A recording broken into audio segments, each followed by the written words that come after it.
zapustili tole planoto, ki nam je bila res ful všeč. Na žalost je sicer danes bilo malo slabše vreme, tako da so bili vrhovi v oblakih in nismo videli zasneženih špičk. Ampak smo se šli na sprehod naprej po tej makadamski cesti. Prehodili smo, mislim, da je 10 km, pa prišli smo skoraj na 2500 metri. Šli smo mimo ene vasi malo večje, kjer ljudje dejansko še živijo. Midva sva se počutila, da smo v neki Kirgiziji ali pa Mongoliji, ker so hiše, sicer so betonirane hiše, ampak zraven je pa milijon kakor neke štale iz raznih plaht in ponjav in tako naprej. Ful zanimiv, ful tudi lepa pokrajina, kljub temu, da ni bilo sonca.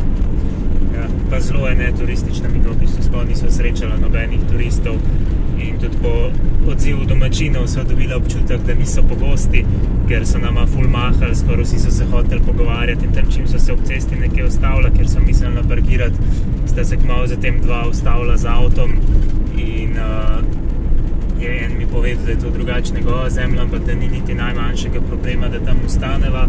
Pol nam je še pokazal, kje lahko natočiva pitno vodo in kje je WC tam bil v eni stavbi 20 metrov stran in stokrat povedal, da res ni problema, če tam ustaneva in res so bili spet ful prijazni.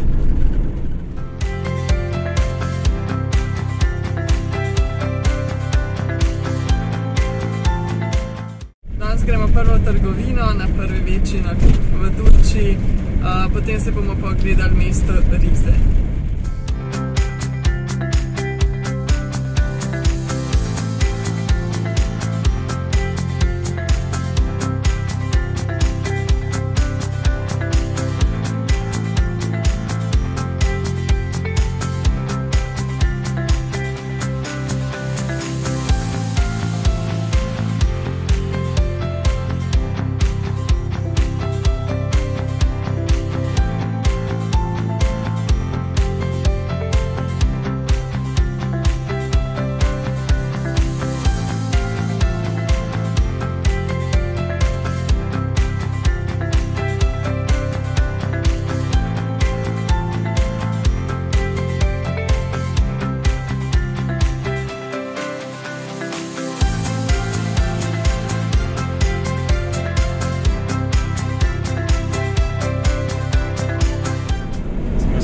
Mesta, tako da zdaj lahko malo več o njem poveva. To je v bistvu prestolnica čaja, zaradi ker je prestolnica te regije, kjer pač gojijo čaj. In tudi vsako leto je tukaj mednarodni festival čaja. Mislim, da je junija, videla sem ga zamudila, pa je to kar velika stvar. Poleg čaja pa znam tudi potem, da tukaj kar veliko kivija pridelajo. Sicer mi nismo nikjer nobenih plantaž videla, ampak naj bi kar veliko kivija tukaj tudi naredili. Videla so pa zato na hribih veliko plantaž čaja, predvsem lepo se to videli, ko smo se sprehodili in pri tem zelo švicali, ker je spet ful vroče in vlažno, do trdnjave, ki je nad mestom, tako da je kar lep razgled na celo mesto in na morje. Potem smo se pa še malo po centru mesta sprehodili, pa na bazar čaja smo šli, to je pa to nekaj zelo veliko nismo raziskovali, ker je bilo prevroče, ampak ja, glede na to, da so pričakovali, da ne bo neko lepo mesto, ker je zelo veliko, naju je kar presenetilo, ni bilo nekaj ekstra posebnega, je bilo pa kar luštno.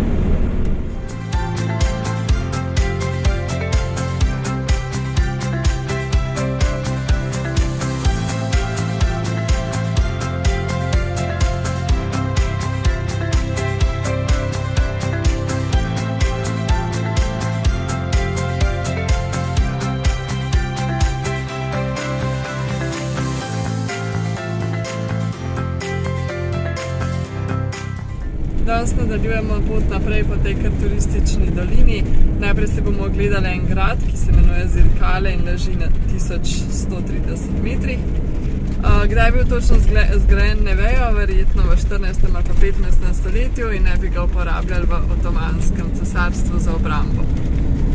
Ja, naprej gremo pa pogledati čez slap Palovit. V bistvu, kaj veliko tem znakov nimamo za povedati, razen to, da je 15 metrov visok, pa tak, ker zelo pretočen, tako da bomo videli, kako bo za videti.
Danes smo se vozili tukaj ob reki Fretina.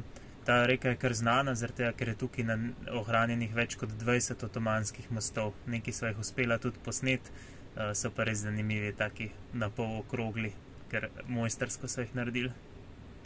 Je bil pa današnji dan zelo naporen, veliko bolj kot sva mislila. Prevozili smo sicer samo 40 km, ampak smo bili vsem cel dan na cesti. Z eno besedo bi ga kot en velik glavobol opisala, ker je Ungarad prvo ni bil nekaj ful ekstra posebnega, oziroma bil je zanimiv, ampak ful turističen.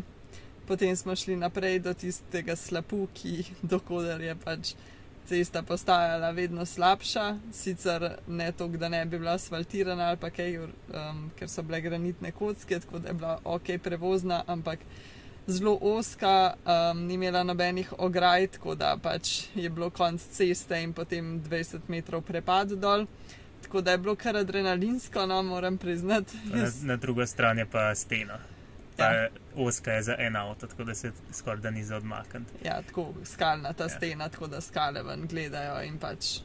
Tako da je Nastja na enih delih kar malo mižala, ker je bila tako živčna.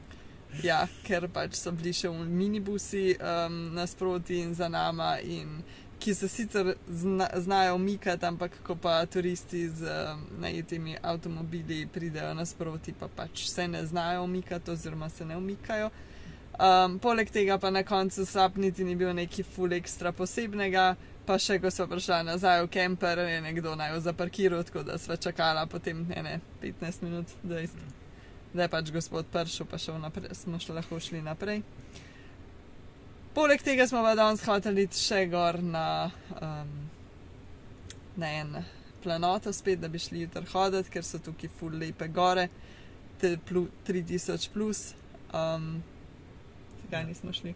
Vreme je bilo slabo napovedano, pa tudi do tja je še 20 km tako prešljive ceste, kar mislim, verjetno bi lahko gor prešla, ampak mislim, da je bilo danes že dovolj adrenalina. Oba so bila zmatrana, tako da se nama niti ni dal več še kakšno uro ali pa 2 voziti po slabi cesti. Sploh pa, ker je pač slabo vreme jutri napovedano, ni vredno. Problem je sploh to, da je ta gorovje zelo lepo in da če bi imela več časa, bi šla za par dni hoditi, tako pa so ceste slabe in ne moreš iti samo za en dan, oziroma midva nisva najdla neke primernega izhodišča, se pa nama že malo mudi naprej, tako da žal mogoče nazaj grede. Tako da tukaj v dolini nazaj zaključujemo vlog, tako da je to, pa se slišimo v naslednjem. Dio.